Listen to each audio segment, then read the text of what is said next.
You ready? Yeah. Okay. My name is Robert Franklin. I am conducting an oral history interview with Jack Armstrong on May 30th, 2017. The interview is being conducted on the campus of Washington State University Tri-Cities. I'll be talking with Jack about his experiences working at the Hanford site. And for the record, can you state and spell your full name for us? My real name? Sure. Okay. John Armstrong, Johnarmstrong. Great. And you preferred Jack. You go by Jack. Yeah. Okay. And so Jack, where and when were you born? January 25th, 1942, Okay. in Alien, New York. Is that an upstate? I believe it is. I'm not real familiar with it. I was 2 years old when we left there. Sure. So tell me how and why you came to the area. Well, my dad came here in '44, and we came into Richland, and we rented part of a B house down on Douglas Okay. in Richland, and then later on he got offered an H house, which is located at 407 Delafield in Richland, and we lived there until they passed away, and then we sold the house. But and then, of course, I had a brother, which was a machinist out there at 272W in West area, and my two sisters, one's in Arizona and one's in North or South Dakota, and I'm here. Okay. And so, why did your father come to the area? He was working for Remington Arms back there, and he heard there was some jobs out here, and he moved here and got on. He actually retired at Purex, where they got the little problem there, and but I didn't know anything about it or anything like that. He never talked about it, like a lot of them didn't. Even after the war?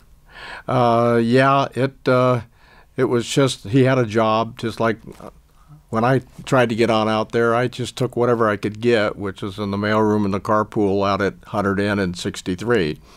And I saw Kennedy fly in, break ground. That was quite an experience.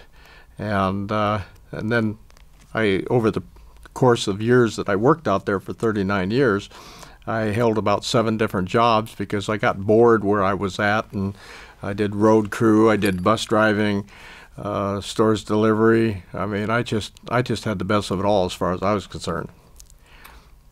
Right on. So no idea then of what your dad No. did. What do you know what he did at Remington? Have no idea. Okay. Sounds like maybe something with machining, maybe, or because he worked for a gun. I don't know. All I really know is at Purex he was mixing some chemicals, and he was pushing some levers or something like that, and he was mixing some chemicals to do something, and I didn't understand any of it. Sure. And how long did your father work out at Hanford for? Oh, I have no idea. Okay. He's been gone for quite a few years. But it was well into the Cold War, though. Yeah. Because Purex didn't. I believe Purex came around in the early '50s, and so. Yeah. And so tell me about what were your first impressions of? I know you would have been very young, but what were your first impressions of Richland, and the alphabet houses and kind of the unique community here? Well, there was a lot of the barracks. A lot of the barracks that people would, in fact, my dad was telling me about out at Hanford, where they had confiscated the property out there and all that, and it was just so much going on. And in fact, if you look at Richland today to what it was before, and you wouldn't even recognize it. There's a lot of history that a lot of the older people still hang on to. The 703 building down behind the Federal building, and I mean that all just engulfed all that area, and it just changed so much. And how many times has the post office moved from where it was and stuff like that? I mean, that's one of the things I remember. Every time I come to Richland, something's changed. But it's been interesting, the growth. I don't know. I got a lot of questions about that, but I moved to Kennewick, and I'm glad I'm there. But I had to drive all the way from up near the Home Depot all the way out. I'm lucky I didn't have to drive all the way out in the area like some of the people did. I think this bus service that they got rid of might have been costly to them, but the thing is it sure saved a lot of people a lot of fuel, a lot of hot. I mean, we were busy just keeping the roads clear when it was the winter time, Right. and trying to get people to work and stuff like that. But the buses took a lot of that away so that it was easier for the people to get on a bus and go out to work. Right, and there just wouldn't be that Hanford traffic either. Right, The, right. Yeah, if their bus service was still around. Yeah, yeah. So it really, I mean, and then of course along came the hours that were limited on drivers to drive, and so we couldn't do any of that. We had to go home, take a rest for 6 hours or 8 hours or whatever, and then come back. I gave up my CDL when I retired. I didn't need it anymore. Oh, okay. But I was one of the first ones that ever got it, and I was proud of that. Oh, that's great. And so how long did you or do you remember when you moved into the H house? Oh gosh, I was so young. Right. I don't remember. What schools did you go to? I went to Lewis and Clark, which none of it's there, and there used to be they're on Fitch. When you run Fitch right into the school ground, there was a building there, and I can't remember what it was. It would probably come to me later, but that was right there at the end, and Cullum was the one that teed right there, and I'd walk over to the school and go to school. Then I went to Carmichael, and then I went to Cohigh, and graduated in 1960. Okay. Do you remember anything about when Richland privatized? Did your parents purchase the home that you were living in? Yeah, The he H did. house? Yeah.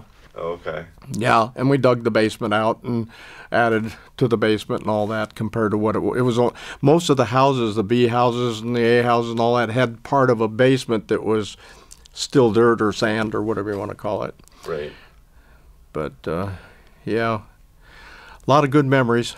Yeah. Well, can you share a couple with me? Well, we just basically, in fact, I still have association contact with some of the people that live in the neighborhood, and have gone over and helped them out, do different things and repair things for them and stuff like that. But I get over at the neighborhood. My brother built the carport on the side of the H house for my dad, and for the car, and it's still standing and it's doing great. But life goes on and everything changes, and Yeah. but other than that, we used to be able to walk over at Wellsium Way. There used to be a pond there that they used to stock fish with, and we used to walk over from the house and fish in there every year. And then it was a kids' fishing pond, and they turned around and covered all that up and put businesses in there, and so on like that. A lot of things have changed that I think they lost their hand on it, because it was been something that the kids today would have had something to do, and so. Do you remember much about the incorporation, or kind of the general attitude of the town, how people felt about the government kind of getting out of the housing business? I don't really know too much about that. I know that I didn't even consider buying a house in Richland.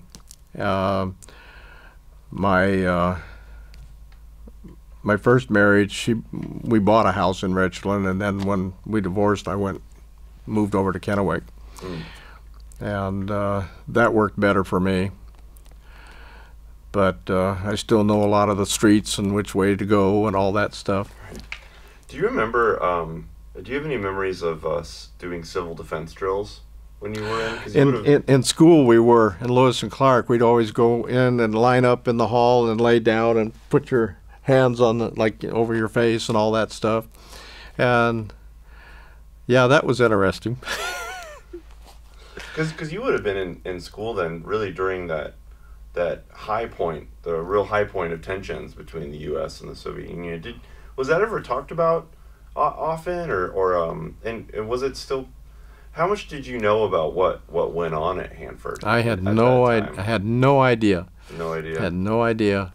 But I know that I was working for Safeway, that I was a carryout, and witness. This was during when? This was when I had graduated from high school. Oh, okay. So in the early '60s. Yeah. Okay. Yeah, and I went and I went into the Navy, and went in. I was a reservist for 6 years, and 2 of it was active.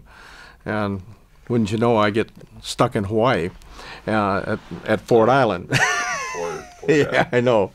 And so I was there, and my brother got brother duty and came on the ship that I was on for a while. And but I came back, and I got on at Safeway, and was still a carryout. And then somebody said, well, you ought to apply out at Hanford. Just get anything you want, that just to get in. And so anyway, just happened to be lucky that the gal I was married to, she worked at Fashion Cleaners over in Kennewick, and this guy that interviewed me took his suits in there. And so anyway, he went and told her after I got the interview done and everything, and he said, well, he'd call me tomorrow or the next day. And so anyway, he goes by the Fashion Cleaners, which I don't even know if it's still there, but he said, well, he's got the job. And so I got that. And once I got in the door, I had different things that I was able to get into. Right.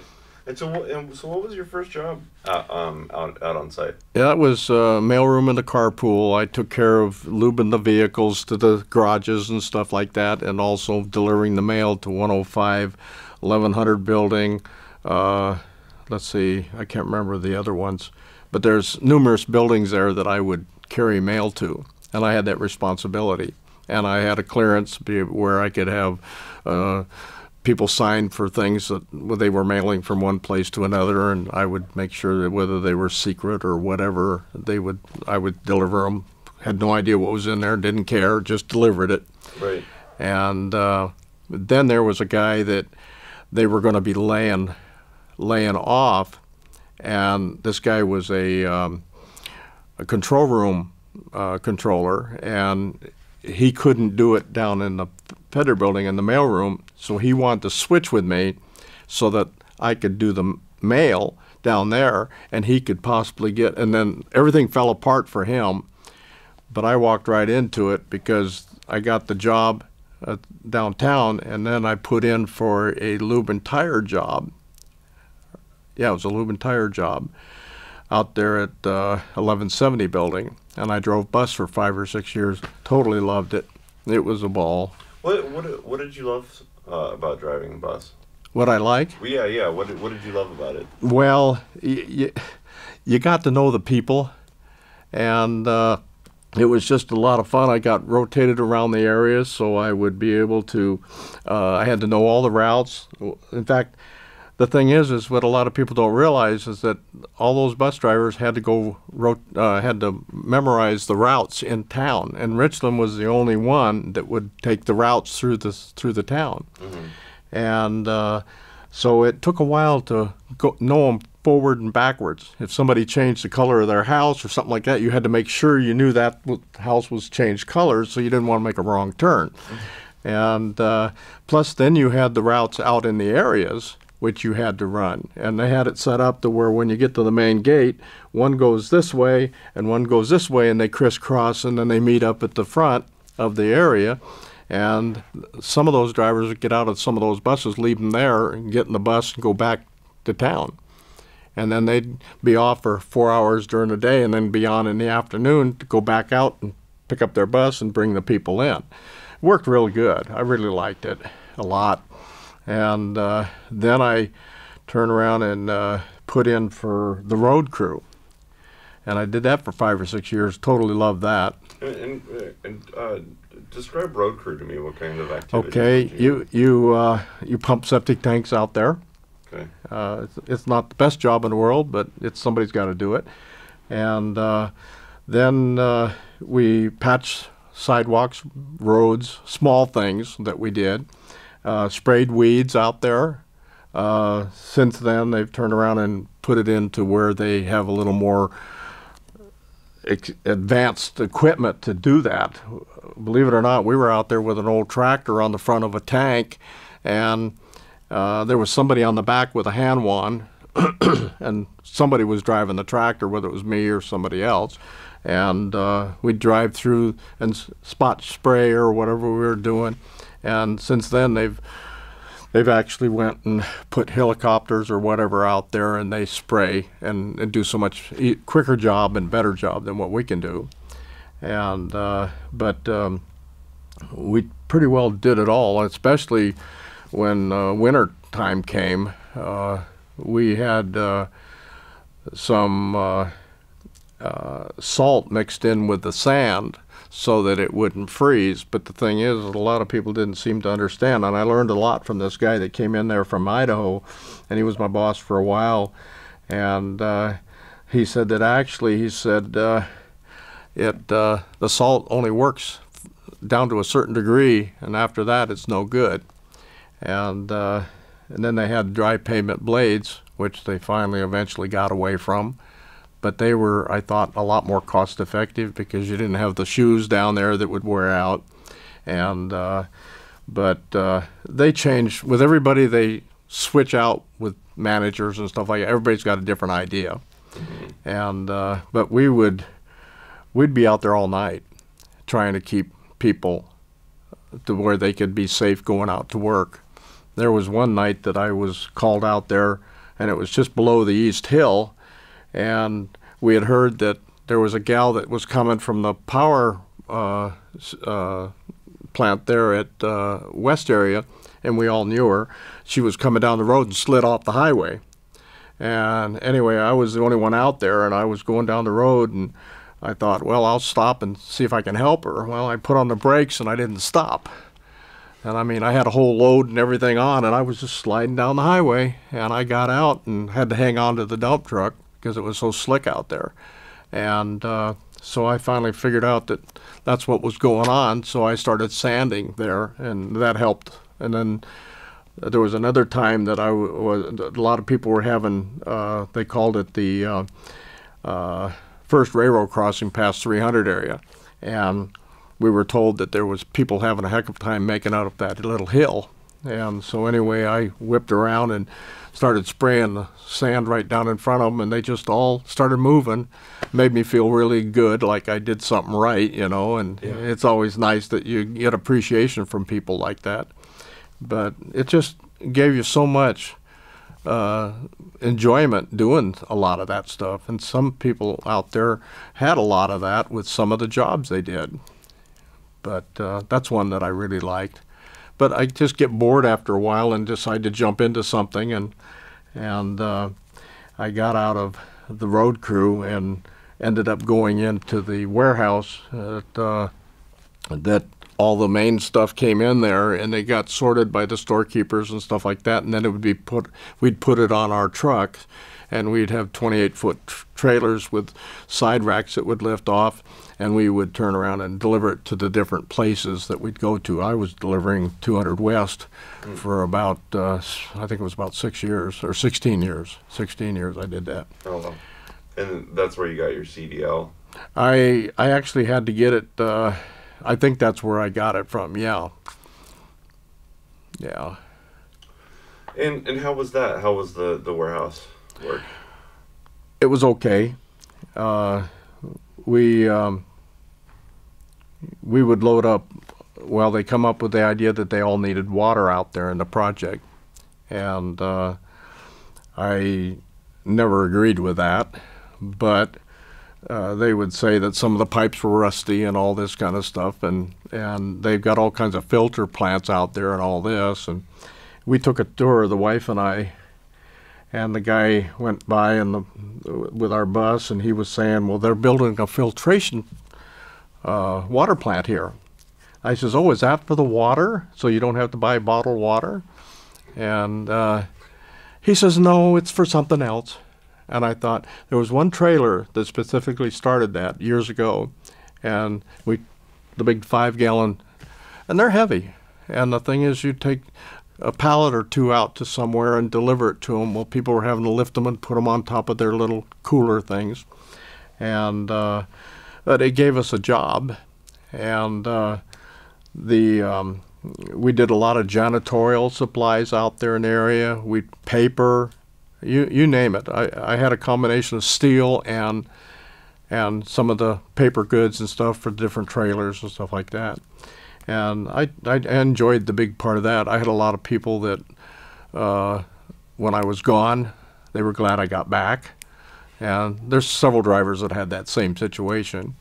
And when I retired, there's a lot of people that still call me and say, well, you know how this is and you know how that is. And I said, yeah, but I can't help that. I'm retired. Yeah.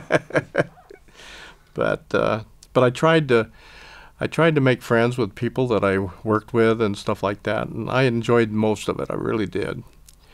And but I'm finally got it through my head that 39 years was enough, and that was it. Okay. Yeah. How did working out there change when Hanford stopped production and kind of moved into the tri-party agreement was signed and moved into cleanup? Did that affect your job in no a significant way? Not really. The machine shops were still going out there. We'd haul steel out there, and in fact, my brother ended up, he was a machinist, and he worked there at 2 West, at 272W, and he was given the job to set up in 300 area that used to have a machine shop down there, and set it back up with him and another guy.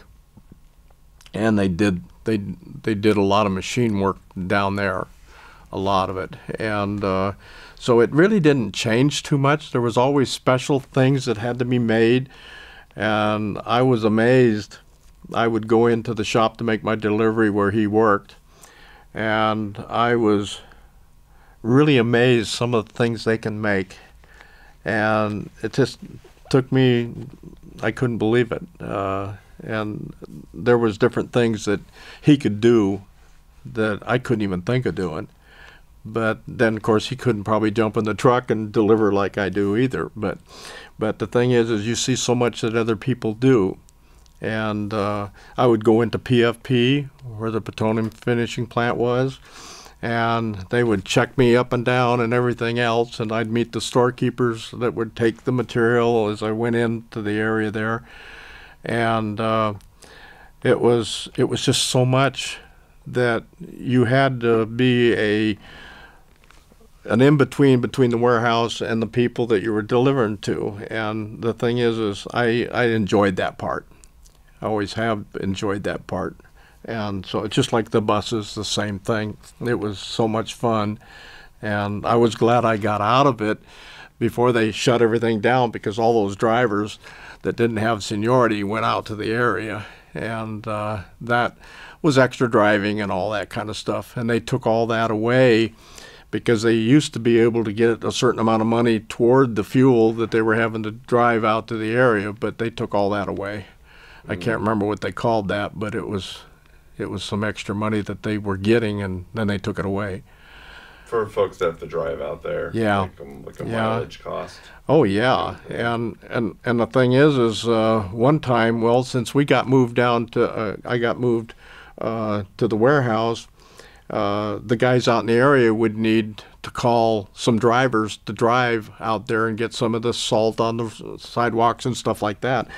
And they were wanting us to get in our private rig and drive from the warehouse, or from where our house was, all the way out there. And I decided after the first time I went out there, I said, no, I'm not going to accept that, because if I get stuck out there, they're not going to pay me anyway, and I'm going to have to pay for a wrecker to get me out.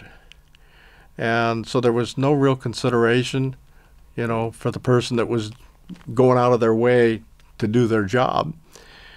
But if they turned around and had a government rig sitting there and I got in it, I'd get paid. So your private rig, whole different ballgame.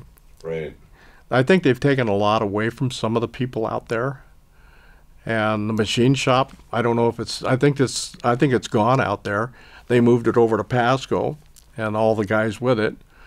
And so there's a lot of changes, but maybe they didn't need it. That's the whole thing. Yeah.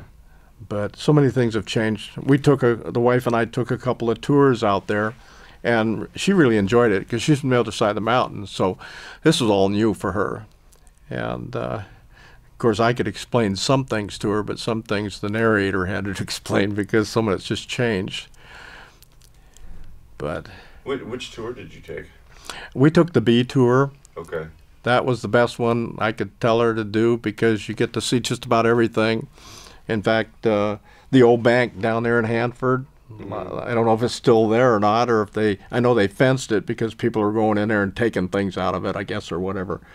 But you used to be able to see the deer and the elk and all that stuff. And years ago, there was horses out there. And they had it in their mind that they had to get rid of the horses because too many people were going down to the river and watching them. And that happened, and that was bad because I really enjoyed when I had a run down through there. I could maybe see the horses. Oh, yeah. But that's when even 100F was even working. I was delivering to that one time, and that was a long time ago. And then when they come out with saying that there were alligators or something, I think it come out here about 10, 15 years ago, something like that. And I had no idea there was anything like that. The beagles were there, and of course they were down here at 300 area too. Mm-hmm. But I never knew that much about any of that stuff. But I don't know. I just thought I had a good time when I was there. Oh, great. And so so you said you retired after 39 years. So that would be 2002. Okay. And so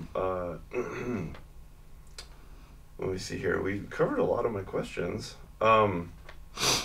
We talked about JFK's visit. Were you working on site when JFK came to visit the N reactor? Actually, I was in the audience with everybody. Oh, okay. I was out there at 100N. Okay. Yeah. And what do you remember about that day? Oh, I remember standing there and watching the helicopter come across the Columbia River, and you know how you sort of get that feeling your hair standing up on end, and that's about the way I felt because it was so neat, and I really liked the guy, and it was just a neat experience that I went through. Yeah. And it was good. Okay. I'm wondering if you could describe the ways in which security or secrecy impacted at Hanford impacted your work, any of your jobs. It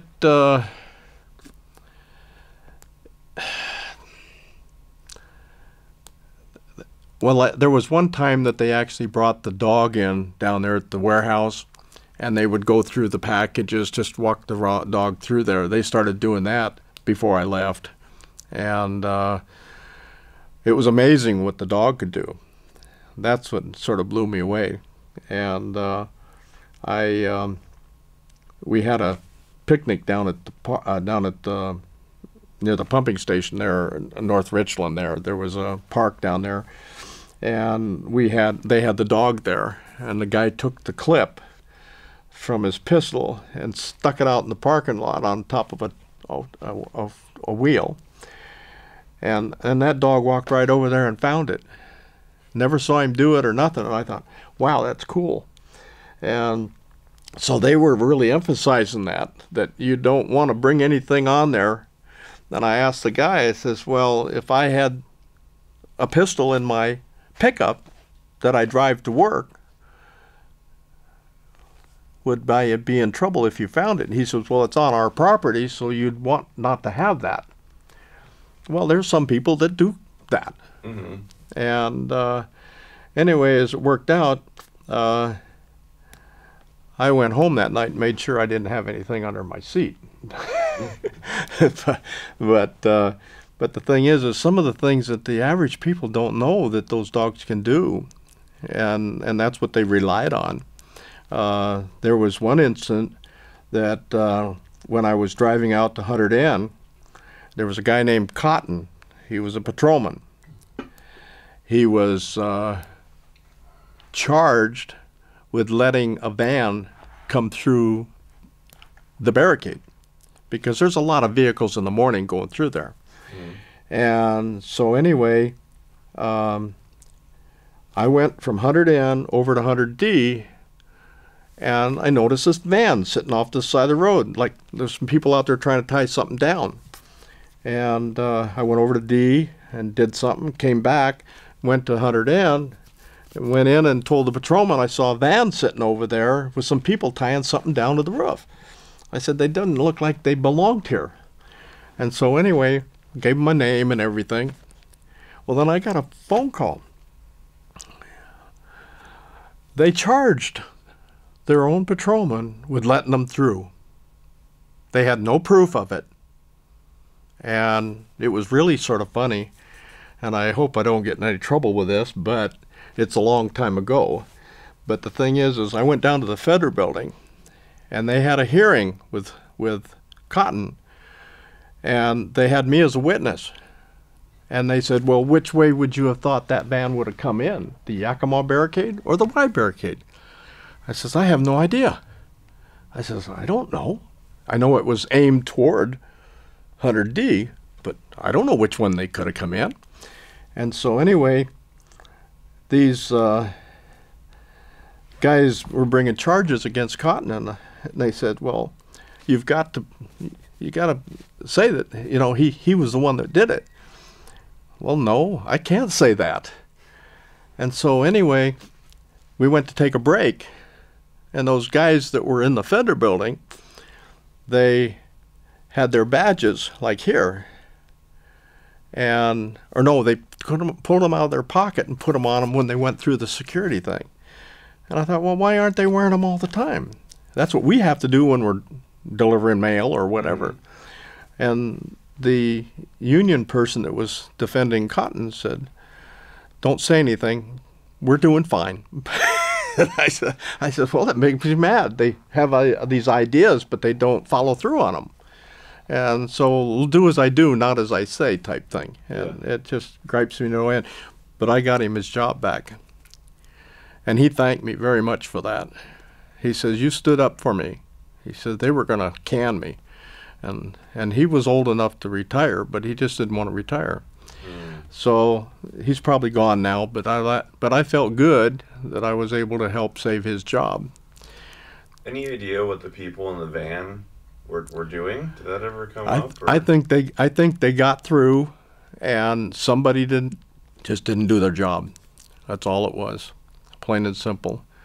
They sometimes they would pull you off to the side and just go through your whole rig. You would never know what was going to happen. It didn't matter if I went through there 2 or 3 times a day. They would still check you out. And that was just their job. And if you went out there to Dash 5, sometimes I would have an escort that had to ride with me just to go inside the gate, probably no further than from here to the parking lot. Oh. And then I'd turn around and get it unloaded and then head back to town. But you just never know, and that's what they have to go for, you know, just to be able to check you. You have no idea they're going to check you. Sure, I mean that's the whole concept behind, you know, randomized screening is that you know you it makes everybody want to play by the rules. Right? Yeah. You never know if you'll be the one. Yeah. Who gets checked. And so, what would you like future generations to know about working at Hanford during the Cold War? Well, I don't know. I didn't get too bad in what I did, but I've had a little bit of cancer on my nose and a few things. I'm going down to Jewish hospital in Denver every 2 years. I'm barium sensitive. And that just allows me to be able to go. I pay for it. They reimburse me. So far, I'm in pretty decent health. And I'm 75 years old. And I never thought I'd live that long, but you never know. But no, It's a good paying job. I kind of complain at it. They did some benefits and stuff that they changed and stuff that before I retired, I had 15 weeks of vacation that I was able to stack up. And with I got up to 20 weeks of severance pay, which made a pretty good little pot when I retired. So that helped me a little bit. And I don't know if those benefits keep going with some of the people that are working out there now. I know a lot of jobs have went away and stuff like that, and I'm just glad I got into it and did what I did and had a good time doing it. Made a lot of friends. So that was pretty good for me as far as I was concerned. Okay. Great. Well, thank you so much, Jack. I really appreciate you taking the time to come down and talk with us today. Glad to. Okay. Awesome. Thank you. Yeah, thank you.